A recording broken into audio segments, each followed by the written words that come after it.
Barça vient d'en mettre 4 au Real.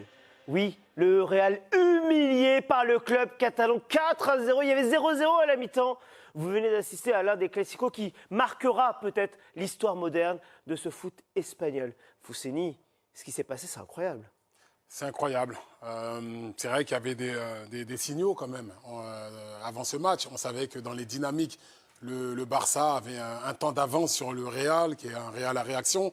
Un Real qui attend de prendre des buts pour réagir, mais là, ils sont tombés sur plus fort qu'eux, tout simplement. Une meilleure gestion, notamment dans cette seconde période où on a été chirurgical offensivement. Et du côté du Real, on a si vous voulez, insisté dans le fait de jouer dans le dos de la défense, mais on n'a jamais su ajuster les appels, être dans le bon timing pour pouvoir recevoir le ballon et aller finir. L'humiliation, oui, utilisons le terme, subie par le Real ce soir a une conséquence. Le classement désormais, le Barça qui a désormais 6 points d'avance sur le Real. Premier gap et premier écart fort réalisé dans cette saison de Liga. Après 11 journées simplement, déjà 6 points d'écart. Villarreal qui est 3e à 3 points simplement du Real. L'Atlético qui a 4 longueurs de retard sur le Real. On va se quitter une petite minute à peine. Le Barça s'est imposé au Bernabéu ce soir.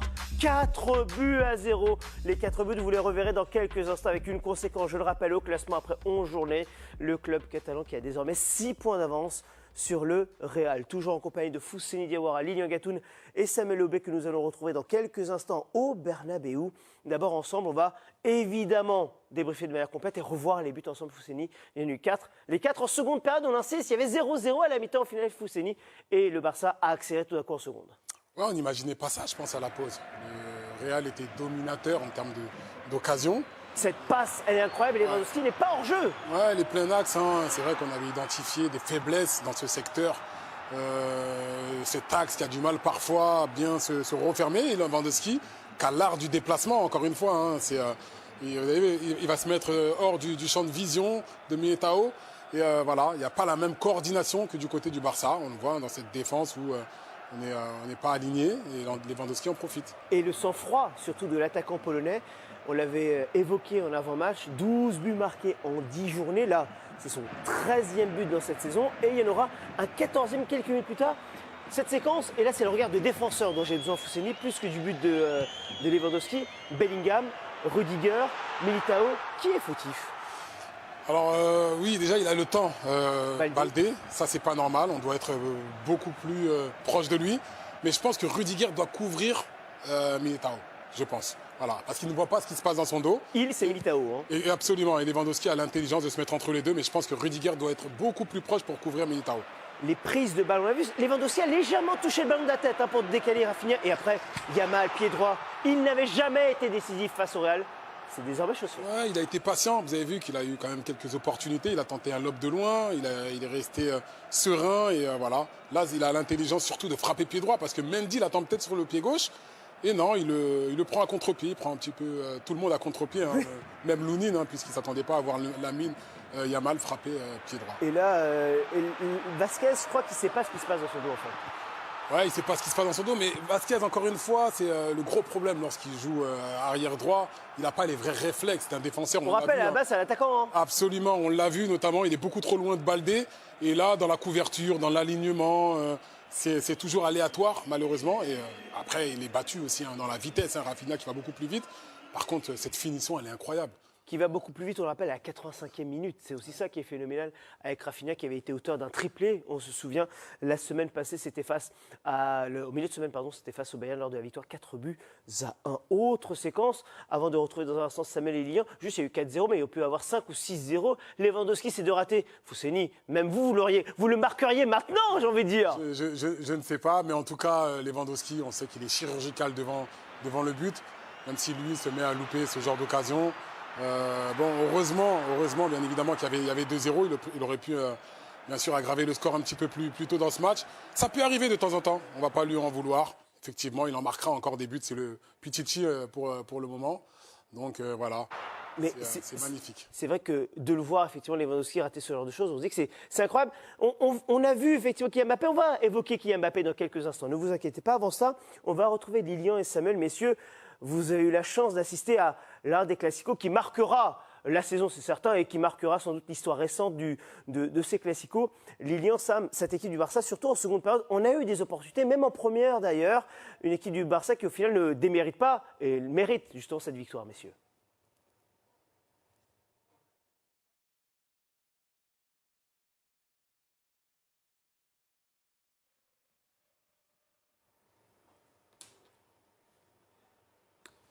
On va les retrouver dans un instant, ne vous inquiétez pas, c'est direct, hein, ça arrive, on ne s'inquiète pas.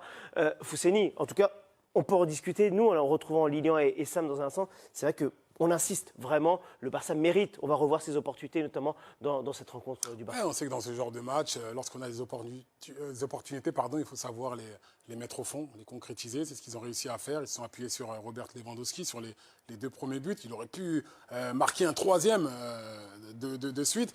Mais lorsqu'il ne marque pas, il y a d'autres joueurs à côté qui sont capables de le faire. On l'a vu avec Yamal, on l'a vu avec Rafinha qui est dans une période incroyable. Non seulement il est altruiste dans son jeu, mais lorsqu'il est devant le but, il ne faut pas beaucoup d'occasions pour marquer. Donc voilà, les 3 joueurs offensifs ont marqué. Il y a eu un gros travail, notamment avec l'entrée de De Jong au milieu de terrain, qui a permis d'avoir des phases de préparation beaucoup plus intéressantes qu'en première période.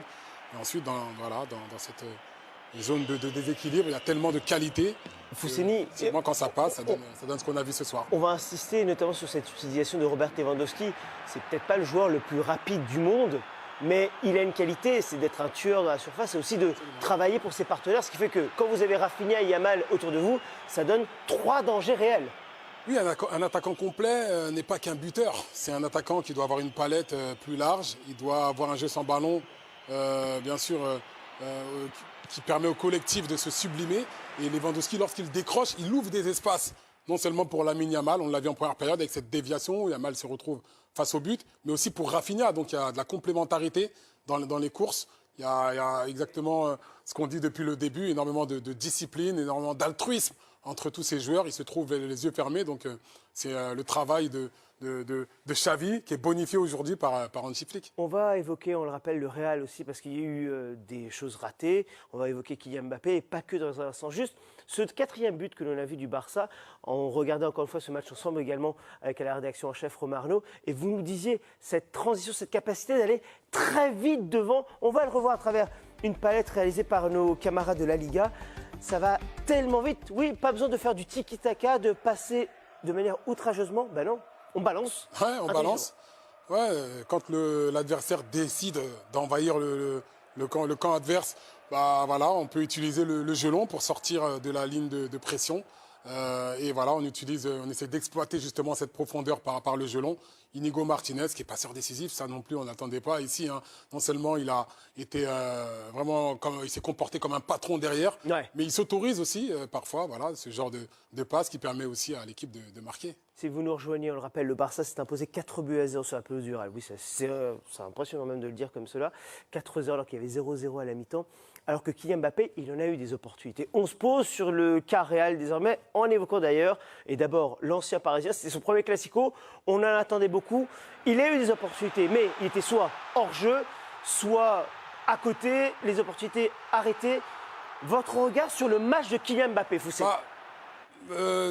Déjà, il est dans tous les bons coups. Ça, c'est le point positif. C'est bien. Mais après, encore une fois, dans ce poste de numéro 9, il doit tout simplement prendre la mesure par rapport à ce que ça demande. Vous avez vu ses appels, il est trop pressé. Il n'a pas forcément les bonnes prises d'infos pour pouvoir ajuster ses pas et ne pas se mettre en position de hors-jeu notamment. Le mot que vous venez d'utiliser, il est trop pressé. Sous-entendu, comparé à un Lewandowski qui observe un peu plus, c'est ça le problème aussi? Oui, c'est qu'il n'a pas les bons, forcément les repères et les appels d'un numéro 9. Ce qu'a fait Lewandowski aujourd'hui, c'est ce que devrait faire un numéro 9, c'est ce que devrait faire Mbappé, parce que s'il avait justement cette qualité d'appel, je pense que c'est le Real qui mène 3-0 en première période. Absolument, et des opportunités comme il y en a eu. Là, ce raté-là, il doit pas... C'est quoi? Il tremble, il cogite?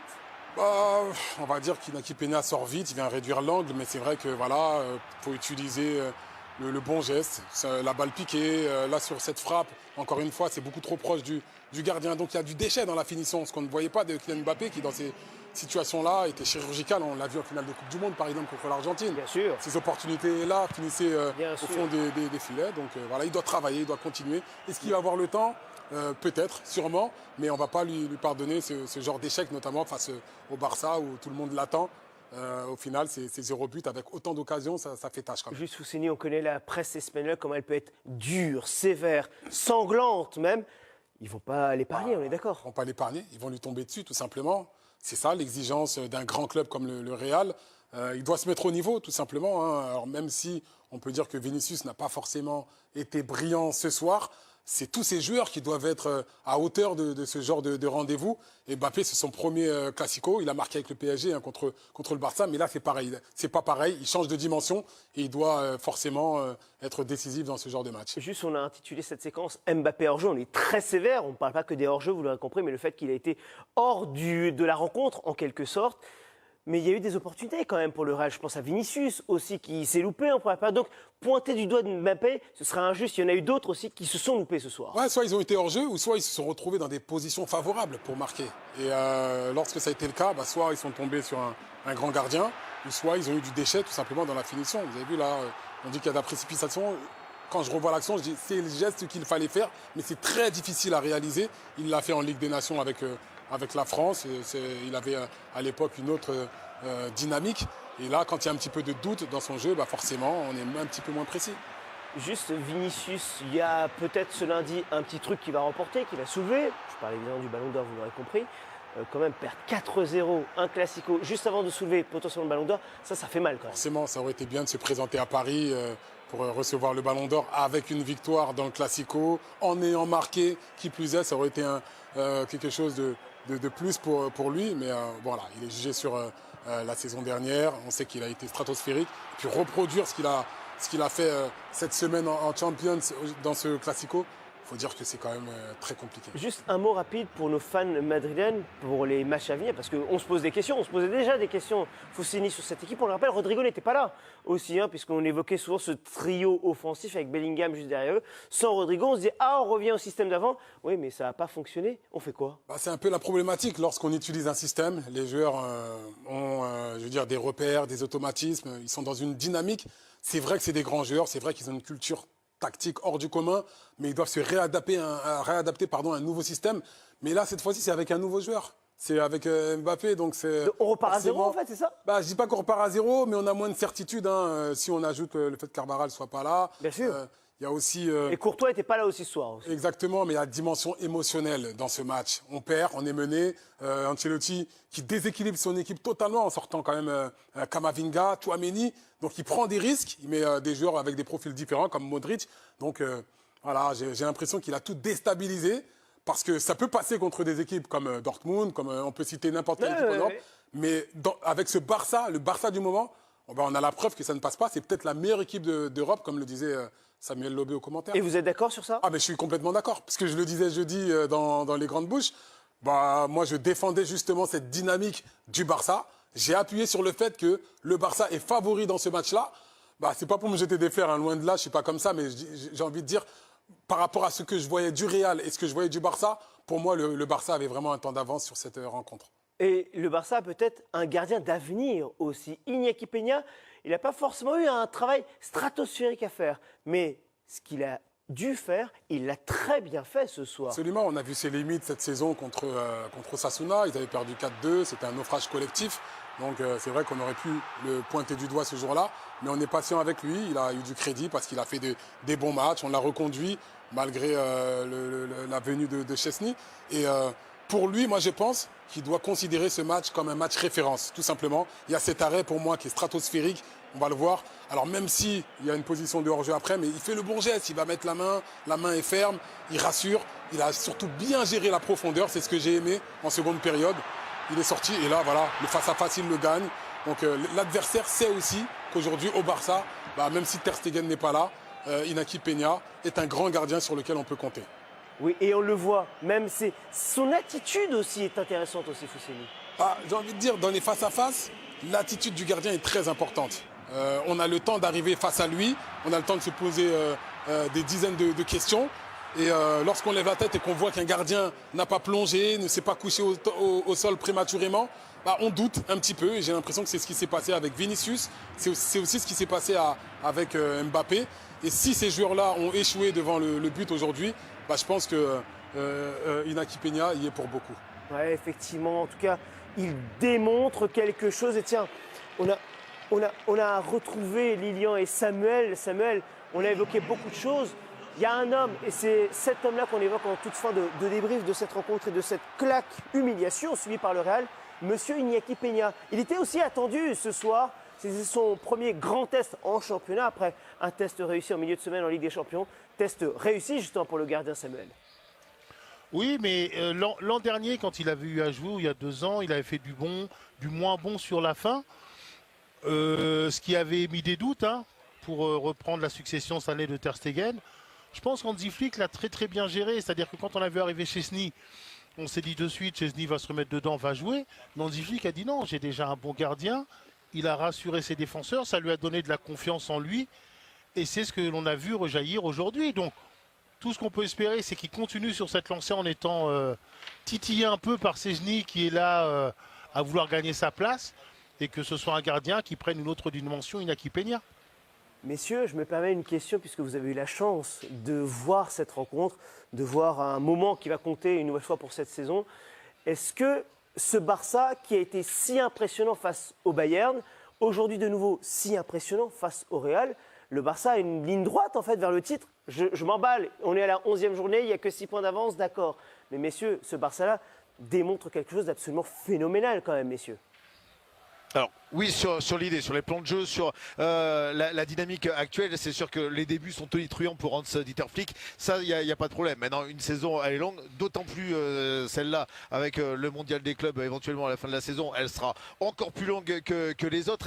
Et forcément, voilà, pour l'instant, tout va bien. Malgré les blessures, le Barça a réussi à traverser cela. Son trio offensif, pour l'instant, n'est pas touché. Mais voilà, un tel niveau d'exigence avec ce jeu et ce pressing qui est vraiment énergivore, ça va être compliqué de le maintenir 10 mois durant. Moi, avant ce match-là, par rapport au match que vous avez vu depuis le début de la saison, je ne suis pas surpris que le Barça gagne aujourd'hui. J'en faisais un favori pour le titre. J'en fais toujours un favori pour le titre. Ils ont 1 ou 2 longueurs d'avance. Je ne sais pas s'ils peuvent caler en cours de saison, mais ils sont impressionnants. Impressionnants. C'est-à-dire que le résultat d'aujourd'hui est logique. Ils ont tremblé sur la première mi-temps, ou plutôt ils n'ont pas été à la hauteur en première mi-temps. Discours d'Hansi Flick. Faites rentrer De Jong et on retrouve effectivement ce rouleau compresseur qui joue, qui va vers l'avant. Oui, pour moi, ils sont clairement les favoris du titre par rapport à tout ce qu'ils ont démontré depuis le début de la saison. Une rencontre, en tout cas ce 4-0 qui entre dans la lignée de ces grandes rencontres à la fameuse Manita 5-0. Mais c'était au Camp Nou. Là, gagner comme ça 4-0 à Bernabéu, ça fait référence au 6-2 à l'époque. On se souvient de Piqué qui avait marqué, Puyol qui avait marqué, Thierry Henry de mémoire qui avait marqué aussi lors de ce 6-2 à Bernabéu. Merci beaucoup Lilian Gatoun et Samuel Lobé de nous avoir fait vivre pour nos abonnés sur Canal+ Sport 4 cette rencontre qui comptera, c'est certain, dans cette saison de Liga. Certain que ça compte, surtout quand on observe le classement. Alors, comme Lilian a su tempérer les choses, il a raison de dire que nous ne sommes qu'au bout de 11 journées et que la saison est encore très longue, mais le premier gap est certainement, effectivement, réalisé. Le Barça qui, vous le voyez, a 6 points d'avance sur le Real, 30 pour le Catalan, 24 pour les Madrilènes. Villarreal qui n'a que 3 points de retard au final sur le Real. L'Atlético qui en a 4 sur le Real, mais 10 déjà, 10 de retard pour les hommes de Diego Simeone qui ont un match en moins. Il est vrai qui se jouera ce dimanche, un match en moins pour eux. Ça peut être 7 points de retard, c'est quand même déjà beaucoup potentiellement sur l'équipe du Barça. Dans un instant, rappel de tous les... a eu quand même beaucoup d'opportunités lors de ces 45 premières minutes. Oui, j'ai envie de vous dire qu'elles ont été offertes par les Barcelonais qui ont totalement assumé le fait de jouer haut. Ils prennent des risques inconsidérés dans l'alignement défensif. Et du côté de Madrid, on essaie d'en profiter.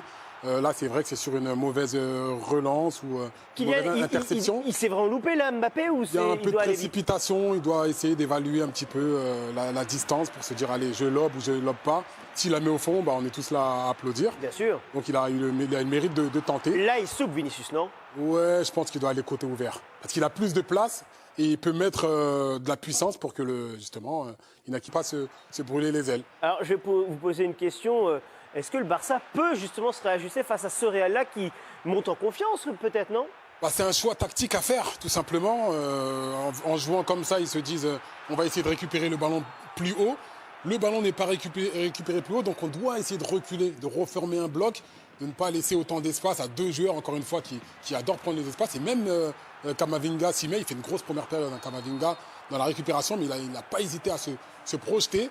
Donc il suffit d'une situation pour que le Real prenne l'avantage, et après ça peut être très compliqué pour les Catalans. On les voit, c'est incroyable, cette séquence, elle est longue. Hein. Désolé, fans du Barça, vous êtes peut-être dépités par notre séquence longue, mais les images et des hors-jeux, ils sont très nombreux. On rappelle, notamment avant le match face à Séville, il y avait eu pour le Barça 62 hors-jeux provoqués. Cette équipe MGO, on a vu ce but effectivement marqué qui était hors-jeu finalement. Le Barça MGO, ça c'est un fait. Absolument, mais le paradoxe c'est que c'est maîtrisé tout ça. On sent qu'il y a de la coordination dans les courses, dans l'alignement, dans la prise d'infos. On a un jeune quand même de Kubarsi qui a 18 ans, qui est à côté d'un joueur très expérimenté, qu'on présentait comme le point faible encore la saison passée. Ouais. Mais aujourd'hui, Inigo Martinez, c'est le patron de cette défense, le commandant. C'est lui qui est positionné. Et les trois autres joueurs, Koundé, Baldé et Kubarsi, sont très très bien alignés. Juste Fousseni, pour bien comprendre, pour que nos abonnés comprennent bien, vous avez été pendant très longtemps un défenseur,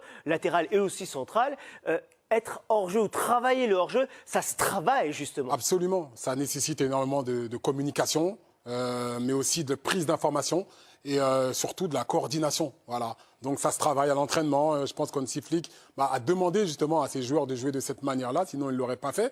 Et on sent quand même qu'ils ont des certitudes à ce niveau-là, mais encore une fois, concéder autant d'occasions, je pense que ça devient quand même suicidaire de continuer de cette façon. Côté Barça, il y a eu quand même des opportunités pour les hommes d'Hansi Flick. On pense notamment à cette opportunité énorme pour Lamine Yamal. Oui, les Catalans, ils ont eu ces séquences, par exemple à Lewandowski, on l'a beaucoup moins vu par rapport à Rafinha ou Yamal. Absolument, Lewandowski est quand même dans un rôle très compliqué.